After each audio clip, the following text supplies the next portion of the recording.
ہمارے نبی علیہ السلام نے فرمایا کہ اگر کسی شخص کو اپنی زندگی میں ایک رمضان المبارک مل جائے، ایک رمضان المبارک،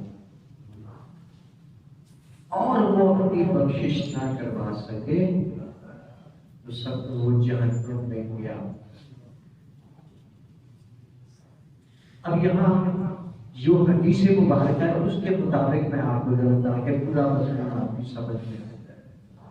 ایک مرتبہ نبی کریم صلی اللہ علیہ وسلم خطاب کے لیے ممبر پر تشریف، ممبر ہے جس پہ میں بیٹھا، یہ ممبر ہے، اس پر آپ تشریف فرما ہونے لگے، آپ نے خطاب کرنا تھا تو آپ اس پر چڑھے، آپ نے پہلا قدم مبارک رکھا تو آپ نے فرمایا آمین، پھر دوسری سیڑھی پہ قدم رکھا تو آپ نے فرمایا آمین، پھر تیسری سیڑھی پر آپ نے قدم مبارک رکھا تو آپ صلی اللہ علیہ وسلم نے فرمایا آمین۔ صحابہ کرام بڑا حیران ہوئے کہ نہ آپ کی دعا مانگ رہے ہیں، نہ ہم دعا مانگ رہے ہیں، اور نبی مکرم صلی اللہ علیہ وسلم آمین فرما رہے ہیں، تو اس کا کیا مطلب ہے؟ لیکن صحابہ کرام نے ہمارے لیے ہدایت کا راستہ صحابہ کرام نے کھولا۔ جب آپ کتاب سے فارغ ہوئے تو صحابہ کرام نے سوال کیا کہ یا رسول اللہ صلی اللہ علیہ وسلم، آپ نے ہر سیڑھی پر قدم مبارک جب رکھا تو آمین فرمایا، اس کی کیا وجہ ہے؟ تو آپ صلی اللہ علیہ وسلم نے فرمایا کہ سنو، غور سے سنو میری بات، ٹھیک ہے؟ تو آپ صلی اللہ علیہ وسلم نے کہ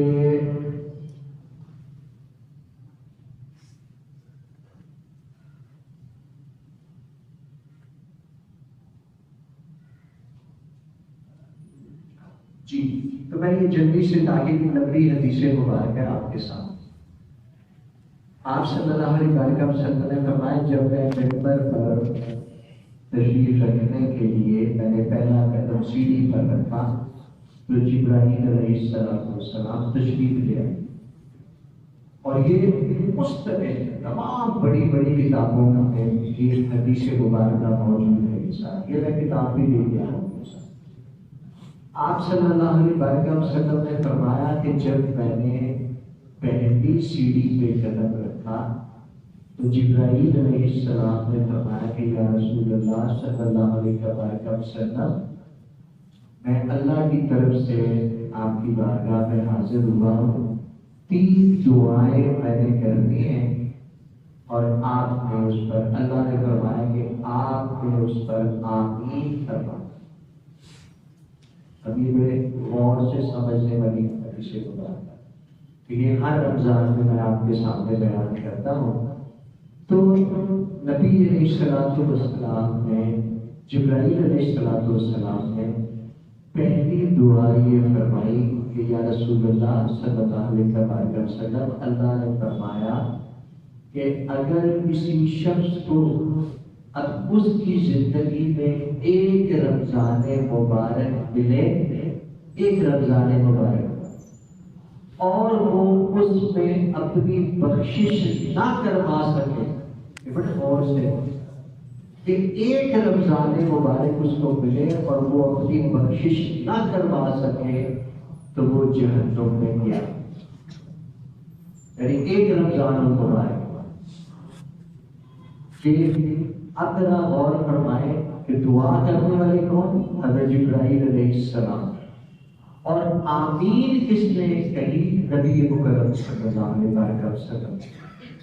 تو یہ حدیث مبارکہ یاد بھی رکھیں، تو جس شے کی دعا حضرت جبرائیل علیہ السلام فرمائے اور آمین نبی مکرم صلی اللہ علیہ وسلم فرمائے، تو کیا اس دعا کے رد ہونے کا کوئی امکان ہے؟ وہ دعا ہر صورت قبول ہوگی، اور پھر اللہ نے جبرائیل علیہ السلام کو بھیجا، عبادت پڑے ایک رمضان، اس کی میں تھوڑی وضاحت آگے ذرا تفصیل سے کرتا ہوں کہ ایک رمضان میں پوری زندگی کی بخشش کیسے ہوتی ہے، کہ پہلے بھی ایک ہر رمضان میں بیان کرتا ہوں، ابھی بھی میں آپ کے سامنے بیان کرتا ہوں ابھی۔ پھر دوسرا آپ نے فرمایا، حضرت جبرائیل علیہ السلام نے دوسری دعا کی کہ یا رسول اللہ صلی اللہ علیہ وسلم، ہر وہ مومن، ہر وہ مسلمان جس کو اپنے زندگی میں اپنے ماں باپ بڑھاپے کی صورت میں ملے، بڑھاپے کی صورت میں اس کو ماں باپ ملے اور وہ اپنی بخشش نہ کروا سکا تو وہ بھی جہنم میں گیا، وہ بھی جہنم میں جائے گا۔ تو آپ صلی اللہ علیہ وسلم نے فرمایا آمین۔ اب یہ غور کرنے والی بات ہے، ماں اور باپ بڑھاپے میں ملے اور بندہ ان کی خدمت کر کے جنت نہ کما سکے تو پھر یہ جہنم کا راستہ ہے۔ آج کل یہ بڑی تکلیف دہ بات ہے کہ آج کل لوگ آہستہ ماں باپ کی بڑی گستاخی اور بے ادبی میں جانا شروع ہو گئے۔ اب یہ بات بھی ذرا غور کریں، اور تیسری بات بھی ذرا غور سے سنیں اور سمجھیں کہ جبرائیل علیہ السلام نے دعا فرمائی کہ یا رسول اللہ صلی اللہ علیہ وسلم، جس شخص کے سامنے آپ پر درود پاک پڑھا گیا، اب یہ ہمارے ہاں ابھی آج کل لوگوں نے بڑی عجیب باتیں کہ جس کے سامنے درود پاک پڑھا گیا یا آپ کا نام مبارک لیا گیا اور اس نے آپ پر درود نہ بھیجا، نبی علیہ السلام کا نام سنے، ہم تو نام سنتے بھی رہتے ہیں، بولتے بھی رہتے ہیں، اکثر میں نے لوگوں کو دیکھا ہے، لیکن میں ٹوک دیتا ہوں کہ خدا کے لیے جس کو بھی ضرورت میں کہتا ہوں یار درود پاک پڑھو، درود پاک پڑھو۔ تو اگر نام لیا گیا اور اس نے نبی علیہ السلام پر درود پاک نہ پڑھا تو وہ جہنم میں جائے گا۔ یہ حدیث مبارکہ یہ سامنے لکھی ہوئی، یہ ساری اس کے حوالے بھی لکھے ہوئے کہ کس کتاب میں، کس صحائف ستہ کی کتاب میں یہ حدیث مبارکہ مذکور ہے۔ تو جس کے سامنے نبی مکرم صلی اللہ علیہ وسلم، یہ وہ ذات ہے کہ اللہ نے جبرائیل علیہ السلام کو بھیجا کہ جا کر پوری امت کو بتا دو کہ میرے رسول کا نام ہو اور اس کی زبان سے درود پاک نہ نکلے تو اس کو جہنم کی بشارت دے دو۔ یہ ہے شان مصطفیٰ صلی اللہ علیہ وسلم، یہ ہے نبی مکرم صلی اللہ علیہ وسلم کی شان۔ یہاں کہتے جی یہاں درود پاک نہ پڑھو، ادھر سلام نہ پڑھو، ادھر درود نہ پڑھو۔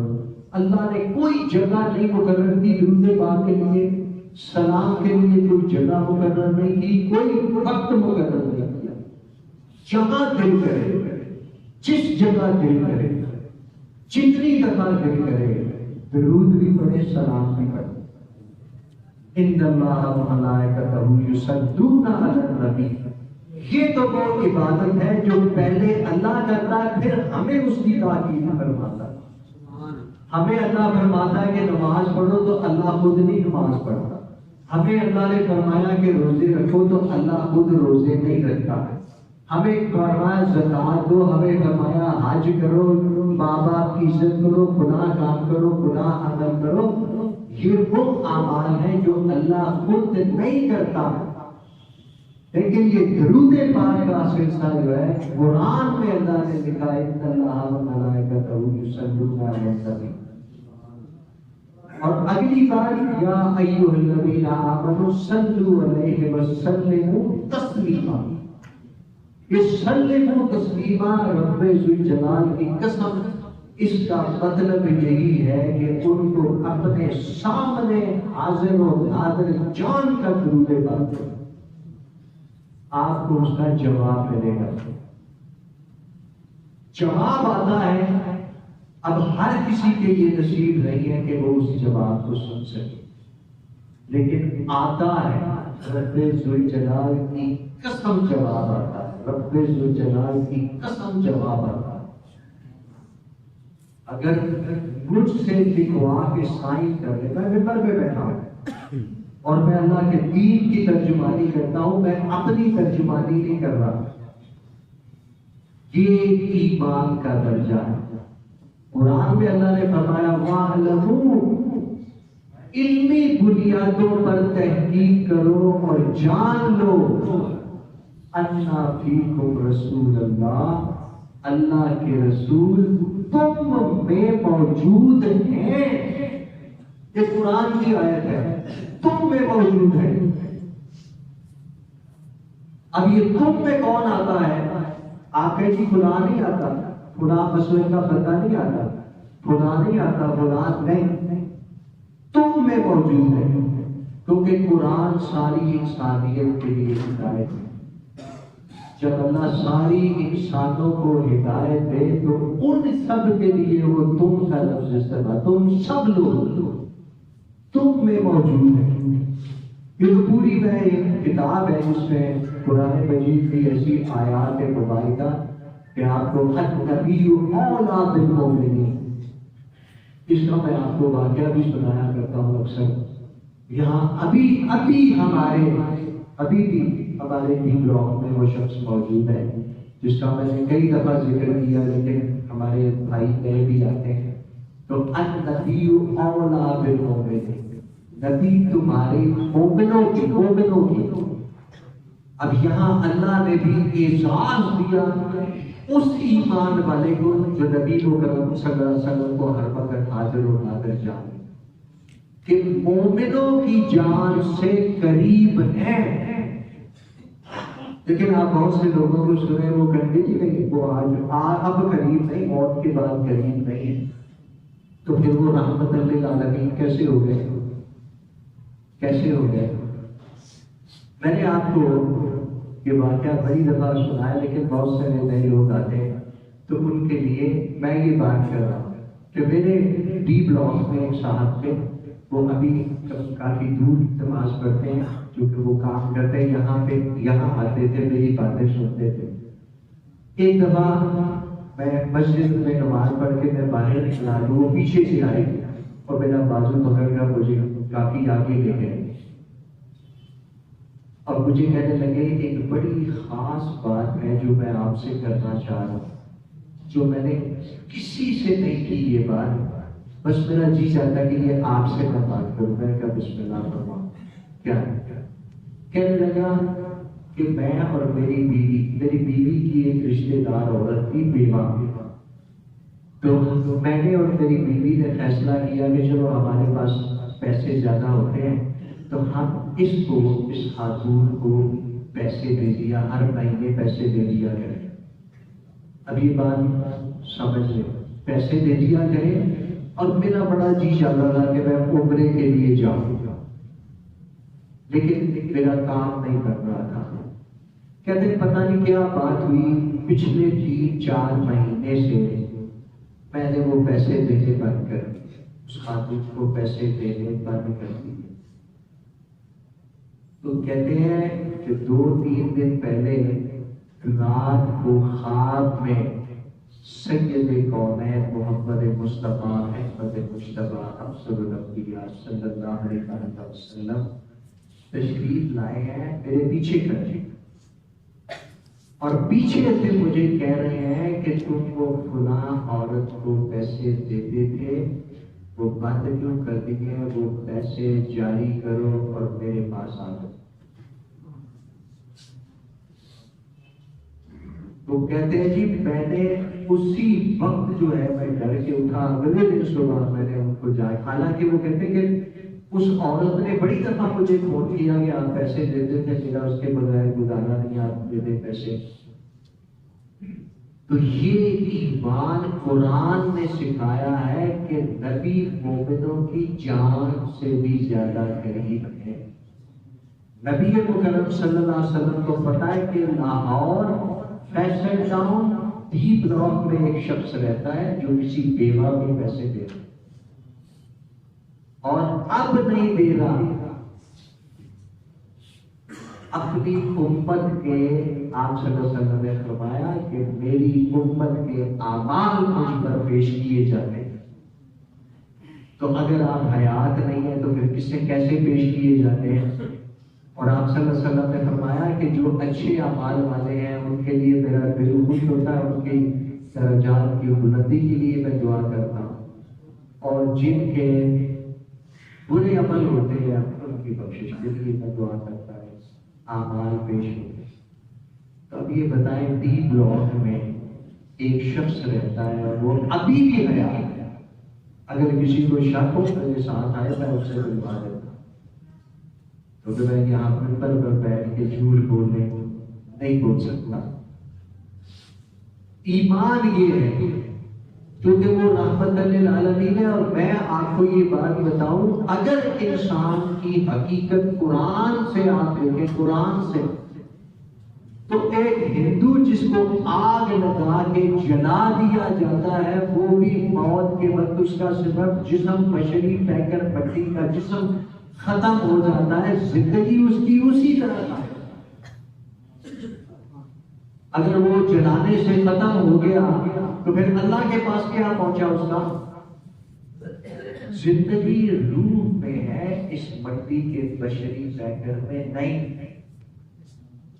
کیونکہ اس کو اللہ نے قرآن میں فرمایا خلق الموت والحیات، پہلے موت پیدا کی پھر جسم پیدا کیا، زندگی دی۔ پہلے ماں کے پیٹ میں بھی بچی کا مٹی کا جسم بچتا ہے، پھر روح 4 ماہ کے بعد آتی ہے، یہ حدیث مبارکہ ہے۔ صاحب علم لوگ اس بات کو جانتے ہیں، تو یہ مٹی کا جسم دنیا کی چیز ہے کہ دنیا میں ہی رہ جاتا ہے۔ بلے شاہ ایسا مرنا نہ گول پیا کوئی گول، وہ جس کو تم قبر میں دفنا آئے ہو وہ بلے شاہ نہیں ہے، وہ کوئی اور ہے، وہ تو ایک مٹی کا جسم تھا، اس کے ساتھ جڑا ہوا تھا، جو خاکشات کا پیکر تھا، جو روٹیاں مانگتا تھا، کپڑے مانگتا تھا، بزنس مانگتا تھا، پلازے مانگتا تھا، دنیا کی چیزیں اور دنیا کی نعمتوں میں الجھا ہوا تھا، اس کو تو میں نے اپنی جیتے جی مار لیا، وہ مر گیا۔ وہ جسے دفنا کے آئے وہ بلے شاہ نہیں ہے، تو بلے شاہ کو تو اللہ نے پہلے دن سے ابدی زندگی دی ہے، ہر انسان کی ابدی زندگی ہے۔ اللہ نے فرمایا کہ وہ کافر جو اپنے موت کے وقت اللہ سے ملنے کی امید نہیں رکھتے، وہ سب سے زیادہ روئے زمین کے بدبخت لوگ۔ اللہ سے ملاقات، قرآن کہ اللہ کے ساتھ ملاقات ہوتی ہے موت کے وقت۔ قبر میں نبی مکرم صلی اللہ علیہ وآلہ وسلم تشریف لاتے ہیں، خواہ وہ کافر کی قبر ہو یا مسلمان کی۔ یہ بخاری کی حدیث ہے، مسلم کی حدیث ہے، ہر جگہ یہ ایمان کی باتیں جو لکھی ہوئی۔ کوئی بھی شخص جہاں جو یہاں بیٹھ کے جو میں بات کرتا ہوں، کوئی شخص اس کو چیلنج کرے گا، میں قرآن اور احادیث سے یہ ساری چیزیں لا کے اس کے سامنے رکھتا ہوں۔ اور جتنے جید ہمارے امام گزرے ہیں، سب کی اعلیٰ سے اعلیٰ کتابیں پڑھ کے دیکھیں، اور سب کا ایمان اسی بات پہ ہے۔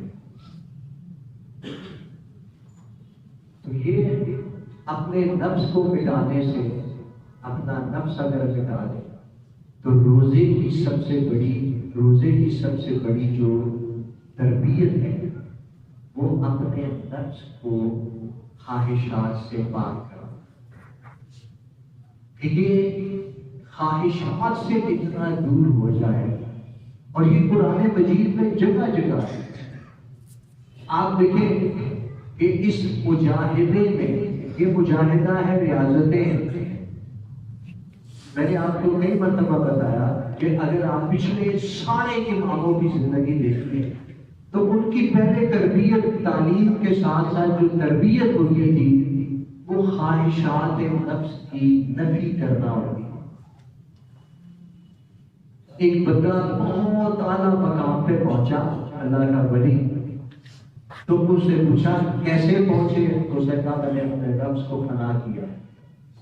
یہ نفس 40 سال تک مجھ سے ٹھنڈے پانی کی فرمائش کرتا رہا، جب بھی اس نے فرمائش کی میں نے نہیں دی۔ کہ بڑے اچھے سے اچھے کھانے مانگتا تھا، میں نے اس کو اچھے کھانے نہیں دیے۔ یہ سب نے اچھے سے اچھا لباس مانگتا تھا، میں نے کبھی لباس نہیں پہنا۔ میں نے کبھی دنیا کی چیزوں کی خواہش ہی نہیں کی۔ ایک چھوٹے سے کمرے میں رہتا ہوں جس میں ایک چادر ہے، لیٹنے کے لیے ایک چھوٹا سا بستر ہے، ایک بڑا۔ جو دنیا سے منہ موڑ کے بیٹھا ہو ان کو یہ مقام ملتے ہیں۔ وَخَافَ مَقَامَ رَبِّهِ، جس نے اللہ کے خوف سے اپنے نفس کے خلاف جنگ کی، اس کے لیے 2 جنتیں ہیں۔ اس کے لیے 2 جنتیں ہیں۔ یہ نفس کا انشاءاللہ اس کے مجاہدات کیا ہوتے ہیں؟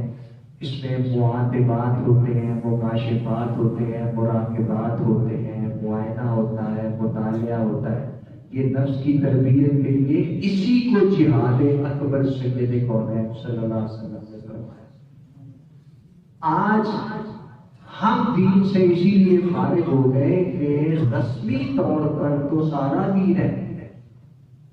جو علماء نے بھی کہا، میں بار بار یہ شعر آپ کے سامنے، نماز ہو، روزہ ہو، قربانی ہو، حج، یہ سب باقی ہیں، تو باقی نہیں ہے۔ نمازوں کے لیے کسی مسجد میں چلے جائیں بھری ہوئی ہے۔ اب آپ رات کو تراویح دیکھی آپ نے خانہ کعبہ میں یا مدینہ منورہ میں، بھرا ہوا، ایک بندے کی بھی جگہ نہیں، اتنی دنیا وہاں پر۔ نماز اور روزہ ہو، قربانی ہو، حج، یہ سب باقی ہے، تو باقی ہے۔ مومن کدھر ہے کوئی پتہ نہیں، وہ کردار کدھر ہے کوئی پتہ نہیں۔ اگر ہم یہ سارا کچھ کرنے کے بعد مومن ہے تو پھر ملاوٹ کون کر رہا ہے؟ پھر یہ رشوت کون لے رہا ہے؟ کوئی محکمہ ایسا نہیں جہاں رشوت کے بغیر آپ کا کوئی کام ہوگا۔ تو جہاں آپ نے رشوت اور حرام رزق کمانا شروع کر دیا، دین تو فارغ ہو گیا۔